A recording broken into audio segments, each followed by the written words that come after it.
우리에게 맡겨진 삶과 순간에 대하여 최선을 다하여 그 모든 상황들을 이겨내고 견뎌내는 것은 당연히 필요한 삶의 태도이겠지만 그것이 궁극적인 해결이 될 수 없다는 것을 깨닫는 것이 무엇보다 중요합니다.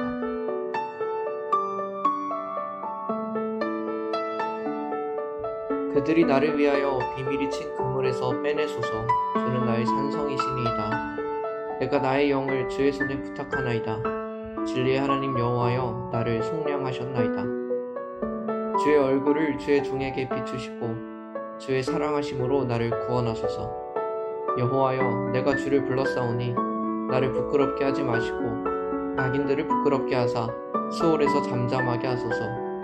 교만하고 완악한 말로 무리의 의인을 치는 거짓 입술이 말 못하는 자 되게 하소서. 아멘. 오늘의 말씀을 보면 하나님 앞에 탄원을 하는 내용들이 나옵니다.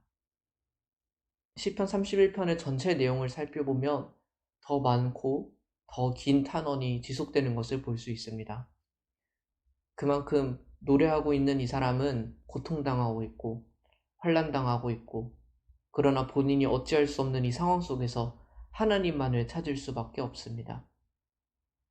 이것이 시편 기자에게만 해당하는 상황인가? 라는 것을 우리가 한번은 고민해 볼 만합니다. 우리가 살아가는 삶의 현실은 어떻습니까? 어떤 사람들은 평생을 흡연을 하며 살아와도 폐암 한번 걸리지 않는 사람도 있습니다. 그러나 담배라고는 가까이 해본 적도 없는 사람이 나이가 들어 폐암에 걸리는 경우도 있습니다.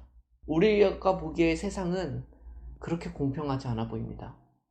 때로 우리가 말하듯 운이 좋으면, 재수가 좋으면, 혹은 환경이 좋으면 이 세상은 살만해 라고 이야기하는 것도 어느 정도 설득력은 있어 보입니다.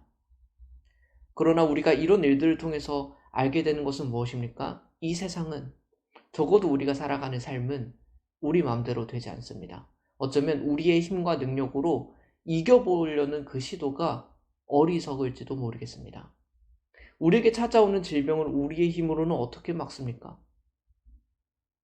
우리를 향하여 악한 마음을 품고 돌아오는 그 수많은 사람들, 그리고 내 주위에 환경들이 있다면 우리는 그것을 어떻게 극복할 수 있습니까? 우리가 닥쳐오는 미래의 일들, 다가오는 고난과 환난들을 또 어떻게 알 수 있습니까? 우리가 수만 가지 보험을 들어놓는다고 한들 그것이 내 질병과 아픔과 내게 일어난 환난에 대한 완벽한 보상이 되지는 않습니다. 우리는 필멸적인 존재입니다. 누구나 멸망을 향해 가고 있는 존재들이고, 그리고 그 멸망 안에, 멸망으로 가는 와중에 생겨나는 수많은 일들은 하나하나의 증상일 뿐입니다. 참으로 지혜로운 사람은 어떤 사람입니까? 그 존재를 깨닫고 우리의 존재 자체를 뒤바꿀 수 있고 책임질 수 있는 누군가를 찾는 것, 우리에게는 그것만이 유일한 방법이 된다는 사실을 알아볼 필요가 있습니다. 더 이상 그 환난과 고난 가운데 허우적거리지 마십시오. 우리가 어떻게 해볼까 하는 능력과 우리가 어떻게 해볼까 하는 계획 가운데 잠겨 있지 마십시오. 우리에게 맡겨진 삶과 순간에 대하여 최선을 다하여 그 모든 상황들을 이겨내고 견뎌내는 것은 당연히 필요한 삶의 태도이겠지만 그것이 궁극적인 해결이 될 수 없다는 것을 깨닫는 것이 무엇보다 중요합니다. 우리의 이 궁극적인 삶의 방향을 틀어줄 수 있는 존재는 과연 누구입니까? 멸망을 향해 달려가고 있는 이 상황 속에서, 이 멸망에서 궁극적으로 우리를 건져내실 수 있는 분은 과연 누구입니까? 시편이 노래하듯 그분이 우리의 여호와 하나님이십니다. 그렇다면 우리의 이 문제들의 해결은 결국 어디를 향해야 합니까? 하나님을 향한 탄원, 하나님을 향한 기도, 주께서 부디 나를 건져주시고 나를 넘어뜨리는 모든 악은 멸해주시기를 구하는 것, 그것이 우리가 할 수 있는 가장 기본적인 삶의 태도이고, 그러나 가장 능력있고 가장 궁극적인 해결책이라는 것을 우리가 함께 기억해 봤으면 좋겠습니다.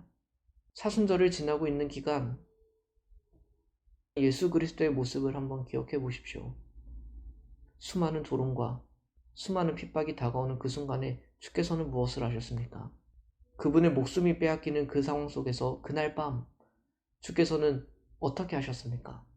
그분은 그럴 만한 능력이 있으셨지만 그것을 본인의 능력대로 해결하지 않으셨습니다. 그분은 기도하러 올라가셨어요.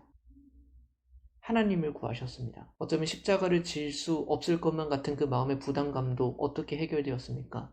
주님의 뜻대로, 주님의 원대로 하옵소서 하는 그 기도가 우리 주 예수를 그 십자가의 자리로 인도했다라는 사실을 우리가 다시 한번 기억해 봐야 합니다. 주님께도 그렇게 하셨습니다. 사순절에 우리 주 예수 그리스도를 묵상하는 이 시간, 우리도 마찬가지입니다.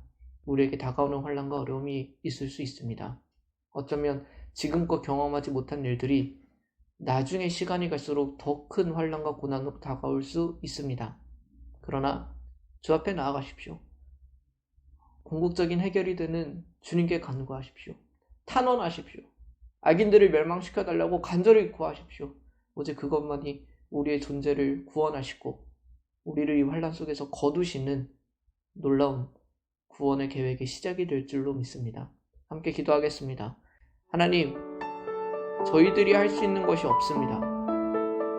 저희들에게 다가오는 질병이든 환난이든 고난이든 내가 생각하지 못했던 삶의 문제든 저희들이 해결할 수 있고 저희들이 치료할 수 있는 것이 단 하나도 존재하지 않습니다. 우리의 죄된 본성은 어떠하고 우리가 바꾸지 못하는 나 자신의 삶은 또 어떠하겠습니까? 저희들에게는 그럴 만한 능력도 없고 지혜도 없습니다.